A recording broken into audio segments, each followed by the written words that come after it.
three groups that get on the bus. The first is we do community rides, which are public rides. Anyone can join. Secondly, we do corporate rides. We call them business time. And those are for, obviously, corporate team building rides. And then lastly, we do hosted rides for like birthdays and schools and any other group that doesn't fit into the other two categories. I was going to do a quick kind of overview of how we started. About 5 years ago, I guess, now.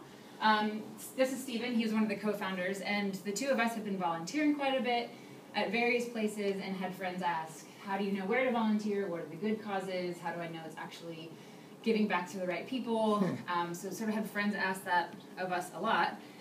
And at the same time, I was turning 30 and did this on the party bus.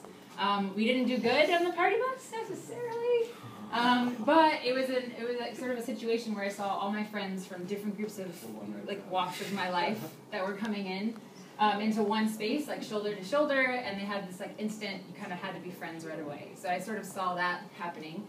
So Stephen and I were like, what if we combine the two and we throw people on a bus, have fun, you know, create community, and then show them exactly how to volunteer. So that's what we did for the first time.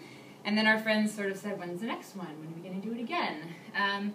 So in LA, we started that, and we wanted to make sure that we had a proper mission as we started. So we have 3 goals on the bus. The first is to create awareness, and that is for the people on the bus as well as the causes we visit. So we want to show people, specifically here in LA, how to give back, where to give back, new ways to give back, sort of all those things. But then we also want to create awareness for those causes. So we try to visit causes that are grassroots. They aren't sort of like the Make-A-Wish and the Ronald McDonald houses of the world. They're much smaller than that. So we want to encourage everyone that's on the bus to then talk about what they did via social media, also via like old school, just talking face to face. Secondly, we want to create community, which is my favorite part of the bus.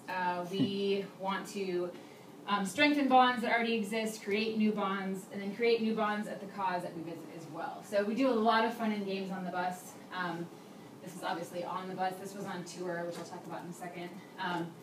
But we do silly games and team building, kind of get everyone to get to know one another. So create awareness, create community, and then lastly, we want to encourage people to do good again, which doesn't mean they have to get back on the bus, but we just hope they get inspired and they know what it feels like to do good and they want to do it again. So we did a few in LA, and that we started in August of 2010, and then by January of 2011, the band Foster the People came to us and said, hey, we're getting ready to go on tour. We're new. They were brand new. They were getting ready to go on their first tour. We want you to come with us. So I had a real job at the time. This was like my side project. And they wanted us to go on a 6-week tour. And so I was like, okay, yeah, let's do it. Quit my job. No big deal. So we decided to do a massive road trip. This is Foster the People, in case you didn't know who they were. At the time, like I said, they were brand new. They had, I think they had like 100,000 followers on Facebook. Now they have, I don't even know, 3 or 4 million or something. What's the name of the group again? Foster the People. Yeah. So this was the tour they wanted us to go on. We started in LA, and we just did basically the entire coast, or I guess the coast, the outside of the United States. 25 cities, 6 weeks, pretty intense. And we had to, as a team, there were only 2 of us at the time, but we had to come together and try to plan this tour, as well as like convince management to do it, as well as find the money to do it. I mean, we literally had $0. So on one of my drive home from my real job one day, I was like, hold on, if they have 100,000 fans on Facebook, then if they each gave us $1, done, we're on the road, 100,000 bucks. I think this is from Lollapalooza. So yeah, they have a ton of fans, and so I was like, we'll do crowdfunding, it'll be so easy. It's not. Crowdfunding is really hard. We actually set up our account and did a Kickstarter campaign, which I'm sure you're all familiar with. Does everyone know Kickstarter? Yeah. Who doesn't know Kickstarter? It's okay. I kind of know. Thank you, Tyler. So Kickstarter and crowdfunding in general, basically, you create a profile just like this. It has a fancy video that's like, hey, we need money. You should be our friend and give it to us. There's always rewards involved. So I don't have them on here, but basically it was like $5, you got your name, you got your photo on the back of the bus, because we had a themed, like, wrapped bus. So for $5, you got your photo on the bus, it went all the way around the country.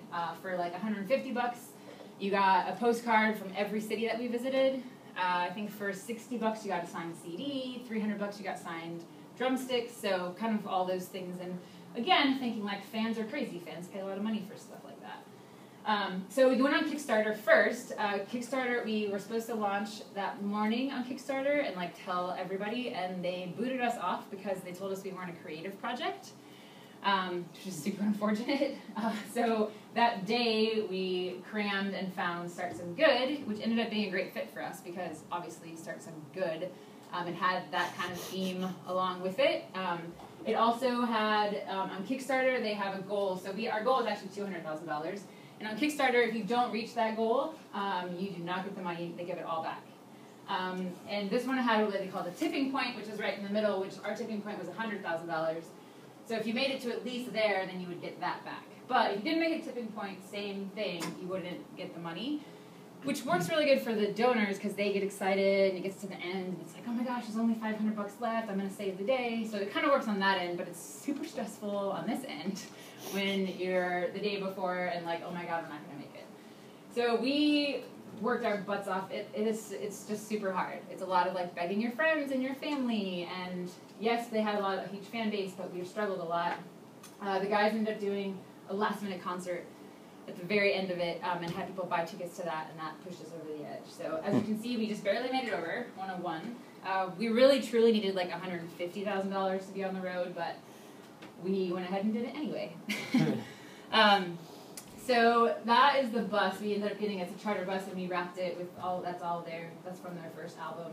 And like I said, it had everybody's photos on the back. That's a list of all the cities in case you like lists instead of maps. That's everywhere we went.